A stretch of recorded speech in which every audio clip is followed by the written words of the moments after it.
El viejo mundo se muere, el nuevo tarda en aparecer, y en este claroscuro surgen los monstruos.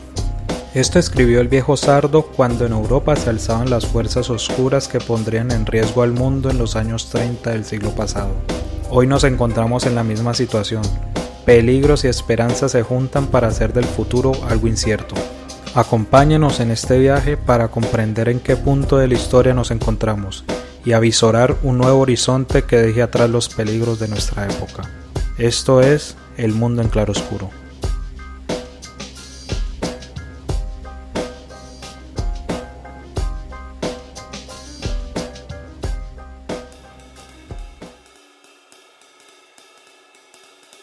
En 2017, Marine Le Pen y Emmanuel Macron disputaron la lucha por la presidencia de Francia.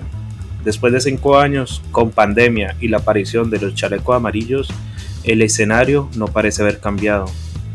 Estos mismos políticos se disputan este fin de semana la posibilidad de ser la persona que guíe el gobierno francés en los próximos años.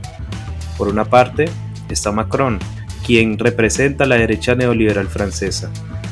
Por el otro lado, está Le Pen, quien es fiel representante de la extrema derecha europea que podría catalogarse como fascista.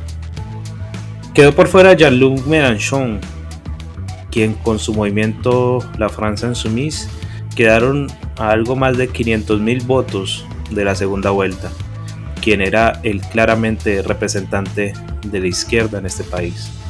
Así, las próximas elecciones que se llevarán a cabo este domingo 24 de abril se plantea como la lucha de la derecha por el poder. Por ahora, queda postergada la utopía de libertad, igualdad y fraternidad. En la conducción, Sergio Hernández. Esto es El Mundo en Claroscuro y hoy hablamos sobre las elecciones presidenciales en Francia.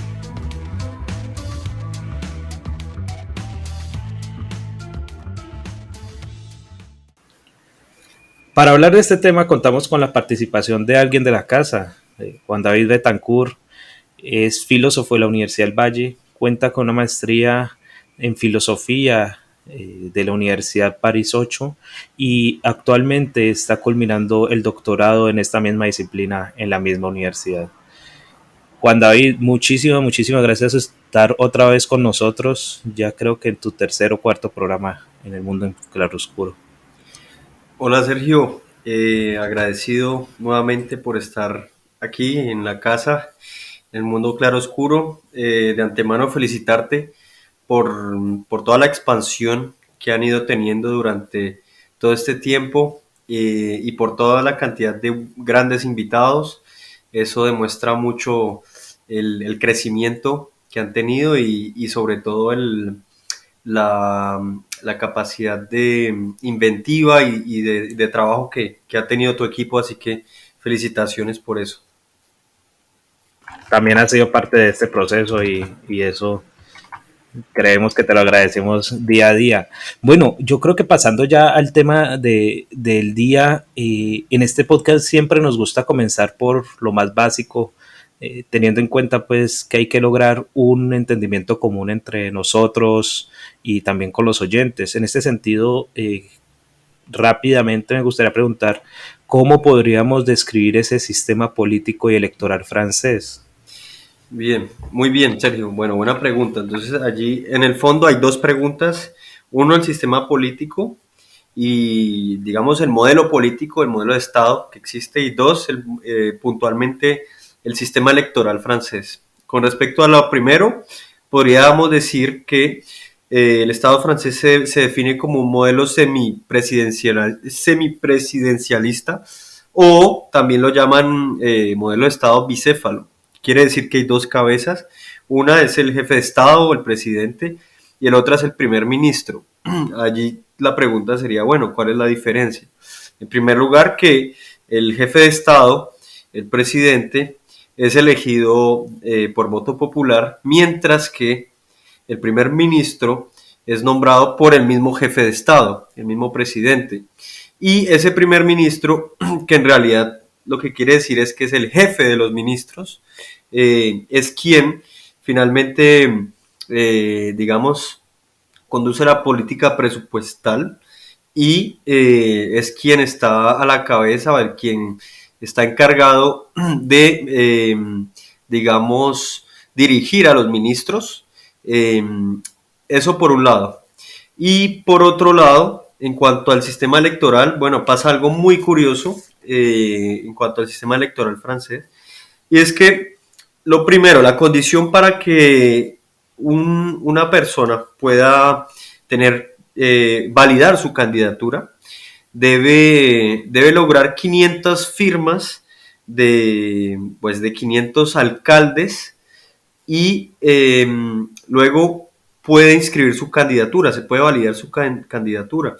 Ahora, la cuestión es que hasta antes de François Hollande, que era el presidente anterior a Emmanuel Macron, desde el 2012 hasta el 2017,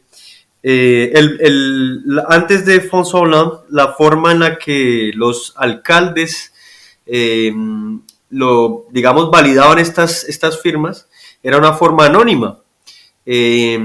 La cuestión es que ahora ya se tiene que decir abiertamente por quién, pues a quién han validado los alcaldes su firma.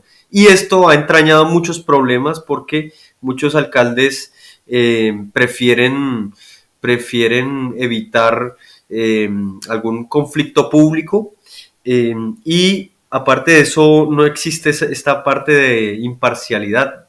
Aunque, bueno, ha habido de todo, porque para darte un ejemplo claro, el mismo Zemmour, que ya entraremos más a fondo a hablar de él, que es de extrema derecha, y Marine Le Pen, han tenido problemas para validar sus 500 firmas, porque no todos los alcaldes, digamos, aquí en Francia hay muchas alcaldías que son de izquierda, curiosamente, y si no son de izquierda, son de partidos que yo realmente llamaría bueno, técnicamente llamarían centro izquierda, pero los ecologistas que han tomado mucha fuerza, por ejemplo, el caso, por ejemplo, de la alcaldesa de París, que también fue candidata a Ana Hidalgo.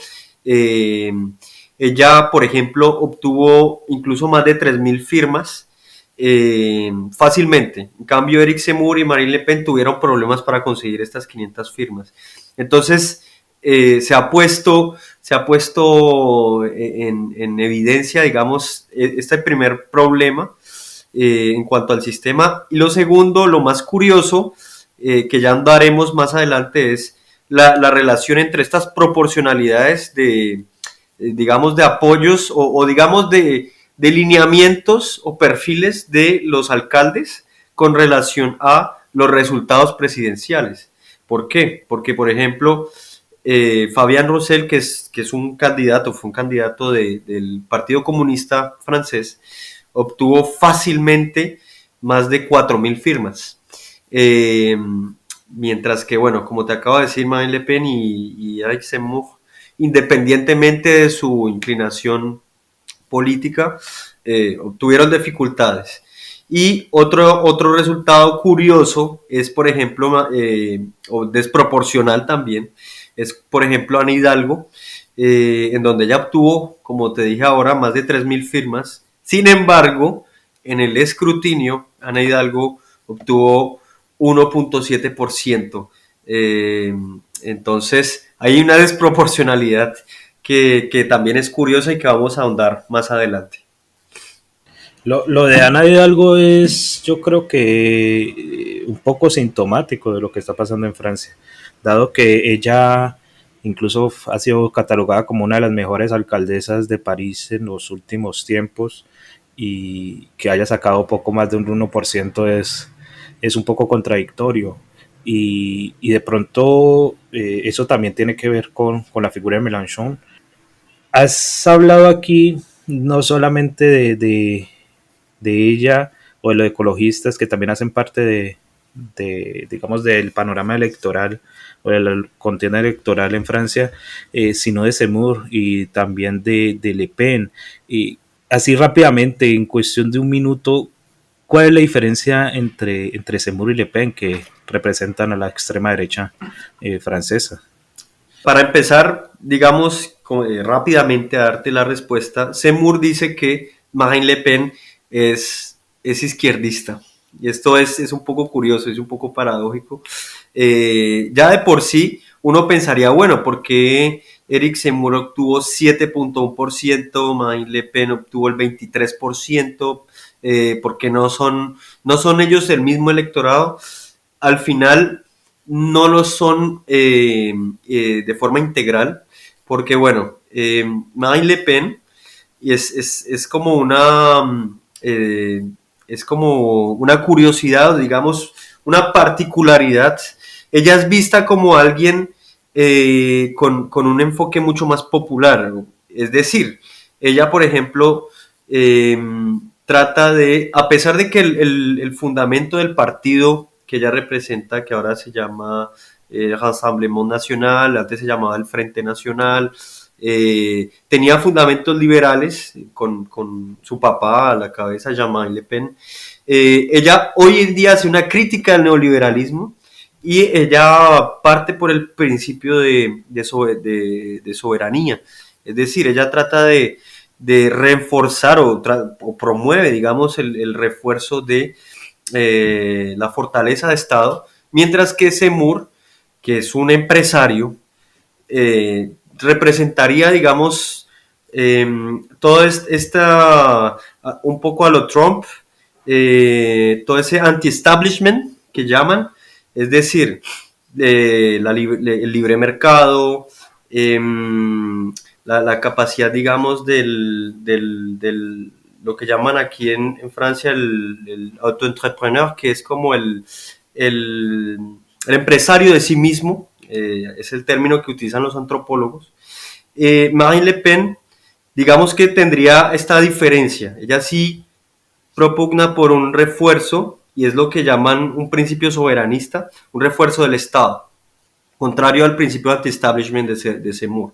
Lo segundo es que Marine Le Pen propone elementos que irían a lo social. Por ejemplo, ella propone, digamos, la pensión a los 60 años, propone reducir lo que llaman acá el TVA, que son, bueno, digamos, en resumen, son impuestos, pero propone también el aumento de salarios.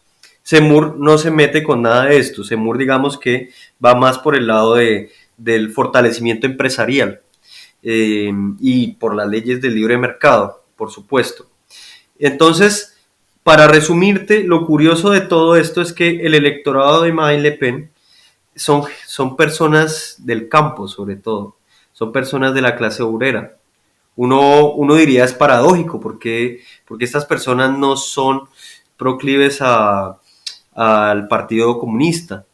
Bueno, el partido Comunista ha perdido fuerza, sobre todo, y esta es una de las razones por las que se lanzaron a la campaña, porque, digamos, desde el 2007, la época de Sarkozy, trataron de unirse muchas fuerzas de izquierda y finalmente hubo una especie de, digamos que fue fagocitado el Partido Comunista por la propuesta de Jean-Luc Mélenchon de hacer todo un frente de izquierda, que lo llamó en algún momento así, en 2012.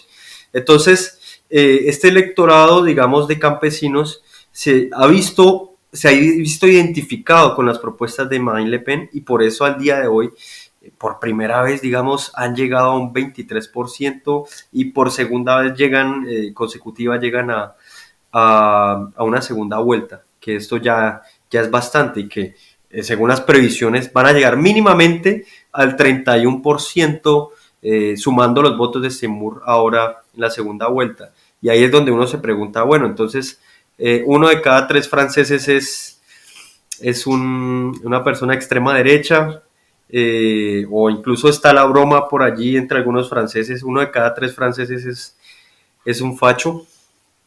Sí, ahí está esa pregunta y lo que eso implica.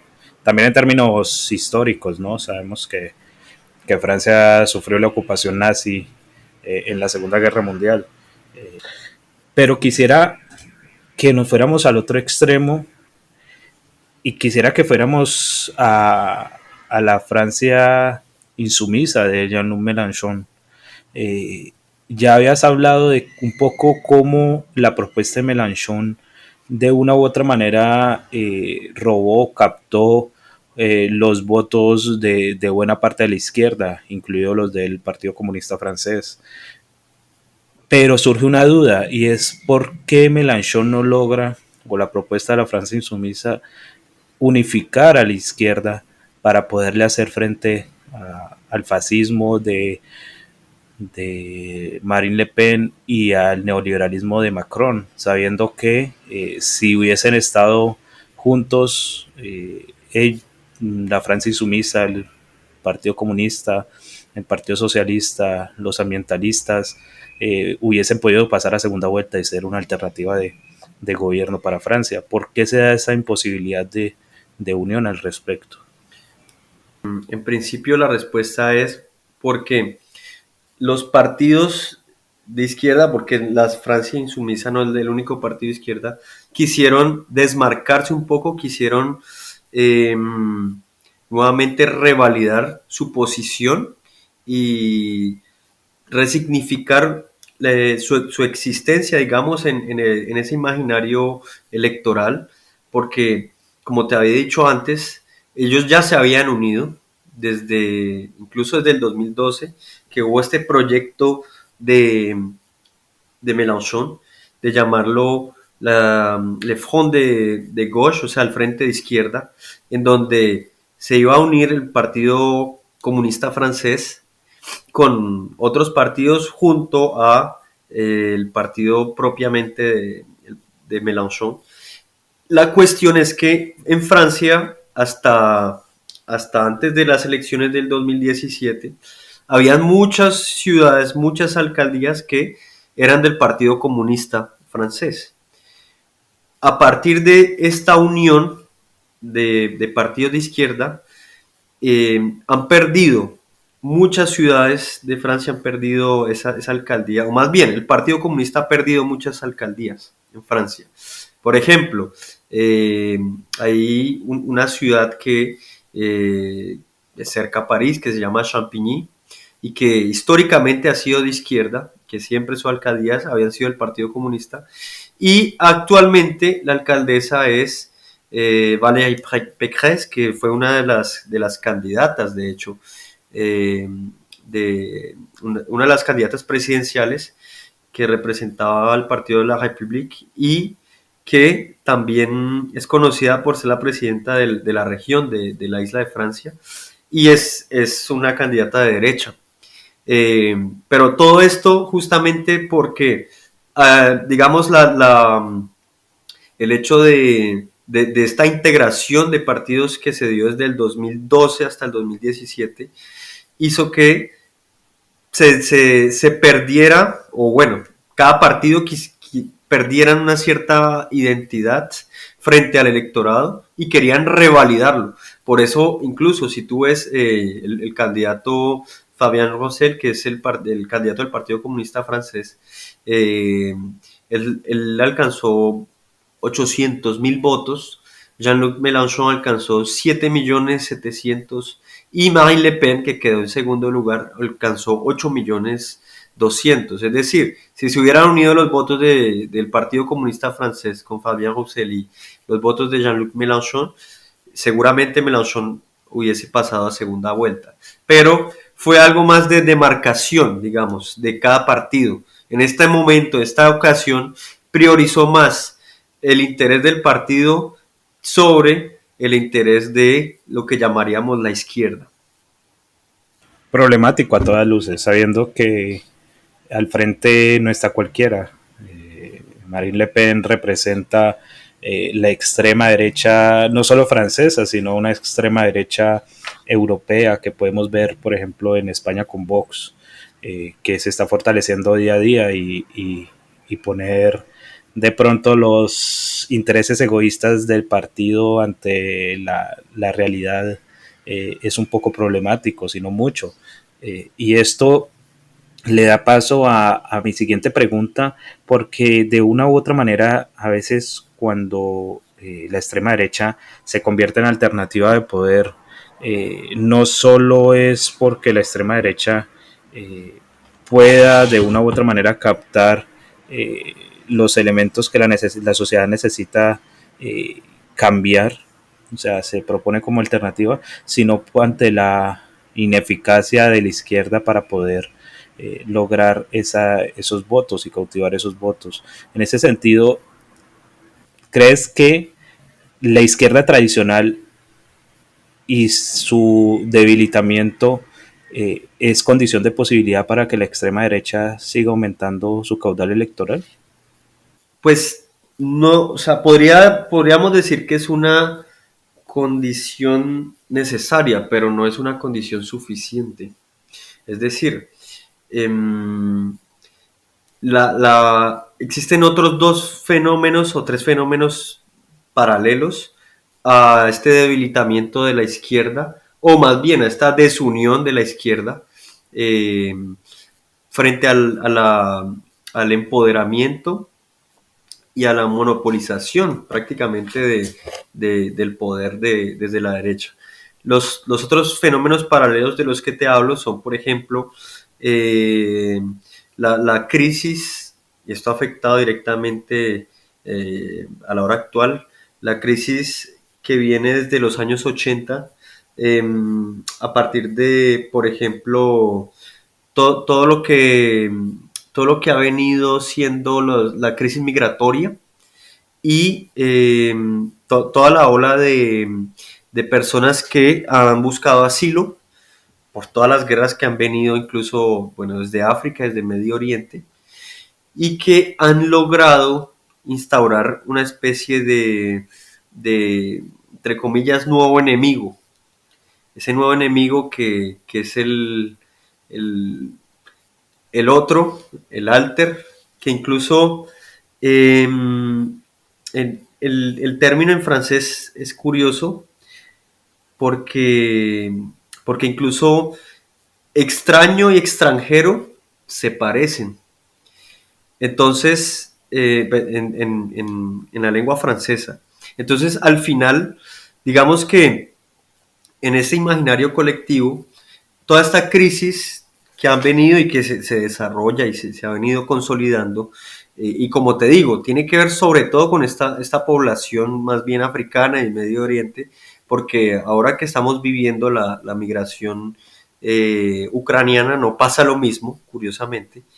Digamos que se ha ido, digamos, replanteando la idea del enemigo, y es por eso que Semur, por ejemplo, cuando habla que el enemigo o la amenaza son los musulmanes, por ejemplo, cuando Marine Le Pen propone la prohibición del velo en la calle, pero digamos, confunde el Islam con el islamista, cuando digamos todos esos símbolos identitarios se confunden o se consolidan a partir de una herencia histórica de la crisis migratoria, pues ahí ya te va dando una idea de qué es lo que está pasando y por qué hay como una especie de predilección que se está viendo actualmente por digamos, los exiliados ucranianos sobre cualquier otro. Y cuando digo cualquier otro puede ser obviamente musulmanes o africanos. Ahí yo te empiezas a decorticar eso y cómo la retórica, digamos, política y bueno, neoliberal claramente, permite eximir al Estado de responsabilidades de forma argumentativa y permite acentuar las responsabilidades sobre el otro. Ah, no, pero es el otro, es el extranjero, el que nos quita los puestos de trabajo y no es por causa de debilidades estatales, es por causa simplemente de que ellos están queriendo aprovecharse de nuestro sistema. Este es el discurso que hay. Entonces, digamos que esos serían los dos factores. Uno, la desunión que se ha venido dando en la izquierda y dos, la crisis migratoria que ha venido desde los 80, pero que ha venido acompañada también de una especie de malversación de identificar, digamos, los problemas estatales y acentuarlos sobre el extranjero. Además de eso, pues como para terminar, diríamos que también hay una cuestión en cuanto a los calendarios de elección, que son unos calendarios muy estrechos y eso también influye. Hay algo que también hablan o denominan el escrutinio proporcional, y es como le dan ciertos pesos a ciertos partidos políticos y eso les permite, por ejemplo, en las legislativas, tener más lo que llamaríamos nosotros curules, eh, o más participación política simplemente. Esos son como los 3 o 4 factores de los que yo te podría hablar. Es curioso porque de todas maneras en esto de la crisis migratoria pues se ha develado el racismo que existe al respecto y la manera como han sido acogidos de una u otra manera, de manera distinta los ucranianos al resto de personas que podrían ir a Francia. Pasemos, yo creo que a la última pregunta, por cuestiones de tiempo, lastimosamente, y centrémonos en Macron, o sea, en el presidente que intenta llegar a la reelección. Y en este sentido, me gustaría preguntarte en qué va la propuesta política de Macron para este 2022. El proyecto de Macron, él lo llamó en algún momento, 2017, la propuesta de la Startup Nation. Startup, haciendo justamente la analogía con los modelos de empresas que pues son pequeños, que empiezan a emerger. Y la idea de la Startup Nation es un poco como que todo el mundo va a tener libertad de empresa, todo el mundo puede ser empresario, va a haber libertad de mercado, y esto va a explicar un poco el electorado de Macron. Sí, en el caso de Marine Le Pen, su electorado eran los campesinos, los obreros. Macron, el electorado de Macron va a ser un electorado más de la metrópolis, va a ser un electorado más de pensionados, más de lo que llamarían acá burgueses o pequeños burgueses también. Eh, Así que esto te explica un poco esos casi 10 millones de votos que tuvo él. Ahora, bueno, Macron, que es una persona que, digamos, tiene una carrera muy particular, porque de hecho su formación en principio fue en filosofía en la Universidad de Nanterre. Ya después pasó a la Escuela Nacional de Administración Pública. Digamos, tiene una capacidad retórica muy remarcable, a pesar, o sea, tú puedes diverger o no con él, pero eh, él en sus discursos, y eso es lo que le ha dado un plus frente a Marine Le Pen, por ejemplo, o a un Eric Zemmour, ha sido capaz, digamos, de llevar una retórica, digamos, en donde trata de hacer integrar a todo el mundo, y esto se vio mucho en 2020, del 2020 hasta el año actual, con la crisis del COVID, en donde él prácticamente y trata de decirle a todo el mundo que todo lo que está pasando, digamos, todos estamos envueltos en esto. Entonces, cuando empezó la crisis del COVID, uno de sus anuncios, bueno, el primer anuncio fue que estábamos en guerra y que todos estábamos en guerra y que todos teníamos que involucrarnos. Y, digamos, esta retórica lo ha llevado a tener fuerza, pero bueno, esta fuerza ha sido más, como te lo dije ahora, desde las ciudades, desde el electorado de la metrópolis. Un dato curioso es que este electorado de Mélenchon, a diferencia del 2017, o el electorado a la izquierda, no tiene tan claro como hace 5 años por quién va a votar. Ese fue el plus que él tuvo hace 5 años, pero esta vez el electorado está dividido en en tres partes. Hay una tercera parte que dice que se va a ir por el voto en blanco, hay una tercera parte que dice que va a ir por Marine Le Pen, y hay una tercera parte que dice que va a ir por Macron.